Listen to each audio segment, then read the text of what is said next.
Joker, your angel of death awaits. The Joker is undoubtedly an iconic character who will be present in media for as long as there are comics, superhero animation, video games and films, which is to say he'll be here forever. But on several occasions he has actually died, and we're going to go through the list of his 5 best deaths. Mask of the Phantasm. In Mask of the Phantasm, the Joker is portrayed as having been a goon for the mob, much different to his backstory in The Killing Joke. The Killing Joke is of course what's generally accepted to be his true origin. Now, in Mask of the Phantasm, he's done many bad things, but the one thing that finally got him killed was executing the lead female protagonist's father. You? But he paid you. Dad?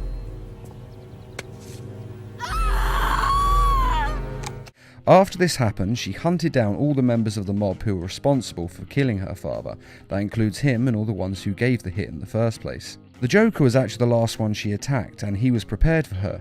He had rigged his hideout with explosives, and when Batman showed up as well, he ended up triggering the explosives. He was probably planning to escape at this point, but Andrea Beaumont, the woman whose father he had killed, grabbed a hold of him, and the two were buried by the building and killed, with Joker laughing his mad laugh all the while.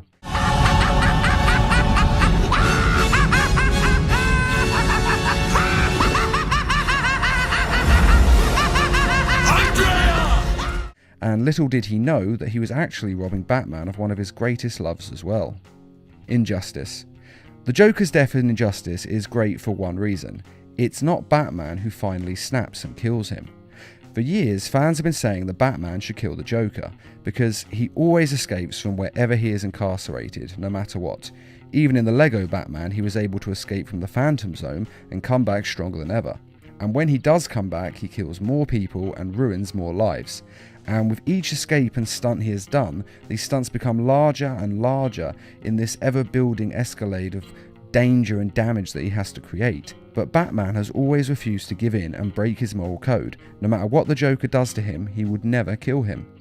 But when Joker sets off a nuke in Metropolis, killing 5 million people, which is undoubtedly the worst thing the Joker has ever done, Batman has control, though admittedly it is measured.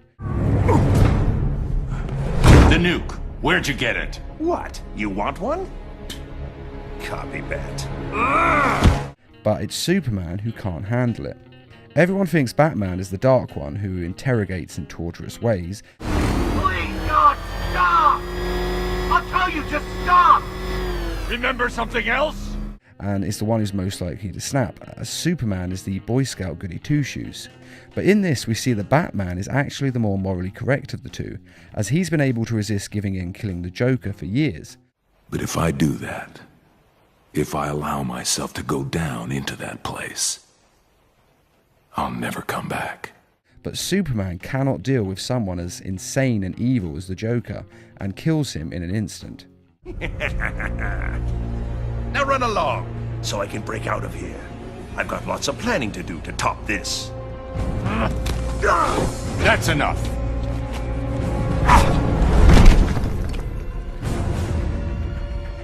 I know it's soon, but think you'll ever love again? Maybe you won't kill your next family.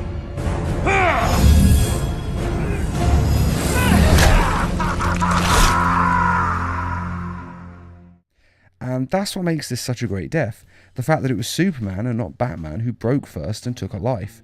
It's interesting to see that Batman, the only one of the main 7 Justice League members who doesn't have any powers, is the one strong enough to resist killing the Joker, whereas Superman, the strongest and most powerful being on the planet, is not strong enough to stop himself.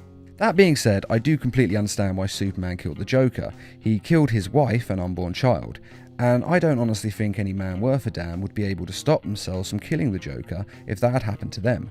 Not straight away when the pain and the loss was still fresh, which is why Superman shouldn't have been anywhere near the Joker at that point, but they couldn't exactly keep him away. As I said, he is the most powerful being on the planet. And killing the Joker is forgivable under those circumstances, at least in my mind, and I think that any jury would have let him go on a plea of temporary insanity. But it's everything the Superman does next that's wrong, And the Injustice games did prove that once a life is taken, it's a slippery slope to becoming a fully fledged supervillain, which Superman definitely became in the Injustice 2 video game.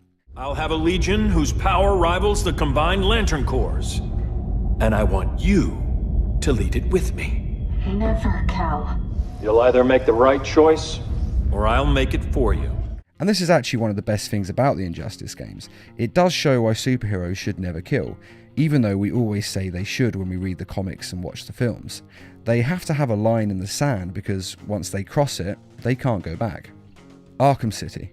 In Arkham City, the Joker is dying. This is due to all the chemicals that were in his system in the first game, Arkham Asylum.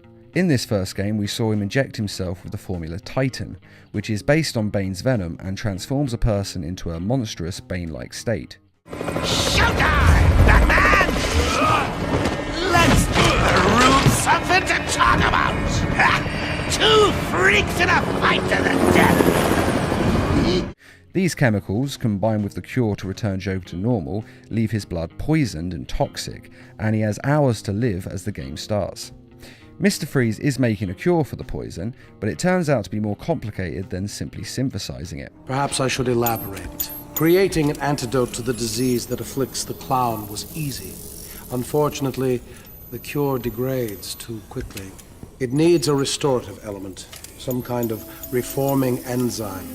Without it, it breaks down before it can help its host. I've seen this before. Finding a suitable enzyme is not the only problem. It needs to be adapted, bonded to human DNA. That will take decades. Because of this, the Joker needs Batman to get him the cure, so he injects Batman with the same poison. Batman is fine with this as he'd rather die than save him, but Joker has a backup plan. Oh, didn't I say? I've spent weeks shipping samples of my blood to emergency rooms all over the city. So Batman has to get the cure by getting Ra's al Ghul's blood and using it to synthesize the cure. Being Batman, he of course does this, but it's not that simple once the cure's synthesized. The formula is complete. The bonding process appears to have been successful. How are you feeling? You look unwell. Give it to me. I'm afraid I cannot do that, Batman. You have given me your last order. But finally, after some pretty good boss fights, Batman gets the cure and drinks enough to save himself, and has enough of it left for the Joker as well. Every decision you've ever made ends with death and misery. People die. I stop you. You'll just break out and do it again. Think of it as a running gag. No!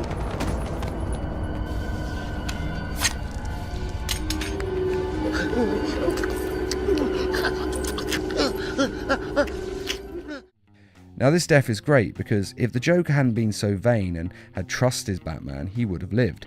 It's his own nature that leads to his death, and he dies with the laughter of that irony on his lips. Do you want to know something funny? Even after everything you've done, I would have saved you.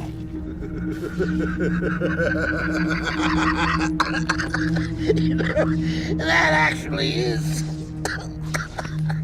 pretty funny.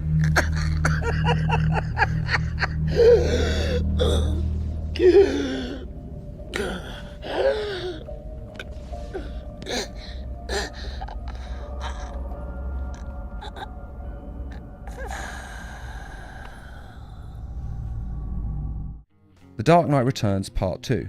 This death is amazing simply for its brutality.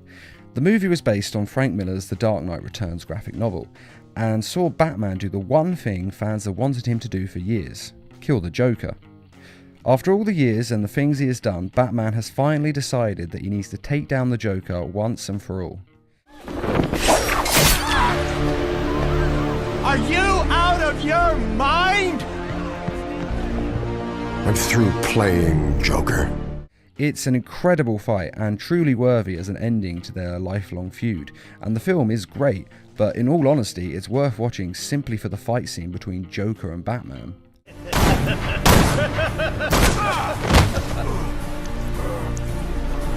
Oh, that's bad.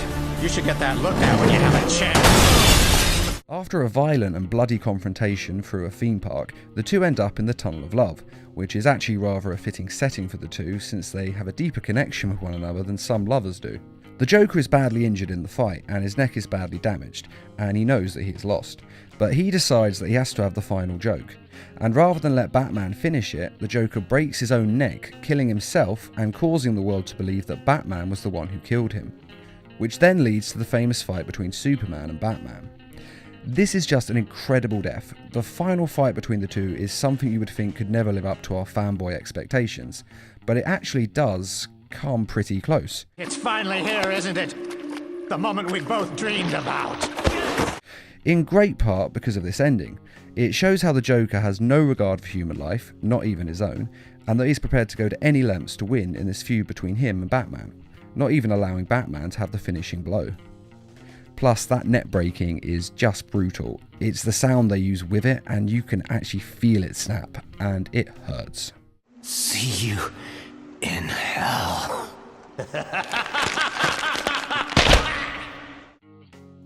Return of the Joker. Hello, Gotham. Joker's back in town. Return of the Joker was the first true death of the Joker that I ever saw, and I will never forget watching it for the first time. The Joker has kidnapped Tim Drake in an attempt to torture and brainwash him into thinking he is his son, and it works. Say hello, JJ. The Joker invites Batman over to show him what he has done and boast about his destruction of Tim Drake and the birth of Joker Jr., and how he has basically taken yet another Robin from Batman. But as with all things, the Joker takes it too far. He has beaten Batman and he could have ended it there, but he wants Tim Drake to be the one to kill Batman, to show that Batman has truly failed and the Joker has won. But in an incredibly emotional scene, Tim Drake is able to clear his mind enough through the torture and the chemicals that Joker has injected into him, and instead of killing Batman, he kills the Joker. That's not funny. That's not... The Joker is once again the architect of his own demise, a common theme and a fitting one for a man like the Joker.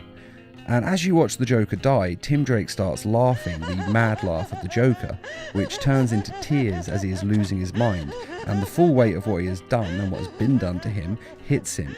It's the same moment and feeling that Batman had when his parents died, and the same feeling that the Joker had when he'd lost his family and he finally gave in to the madness.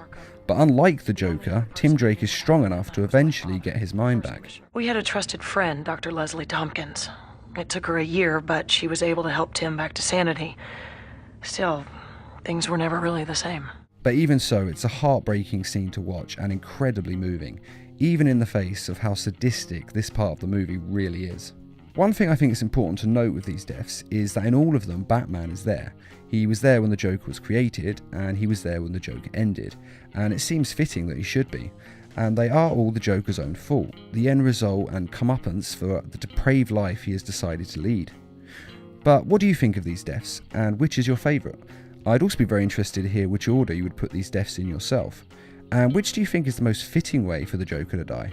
Be sure to let us know in the comments, and I'd just like to give a quick thank you to those of you who made this video possible by donating to Needle Mouse Productions' Patreon page. Patreon is a crowdfunding site that's helping to raise funds so that we can produce more videos for you each week. And as always, thanks for watching, and feel free to subscribe, share, like, and comment.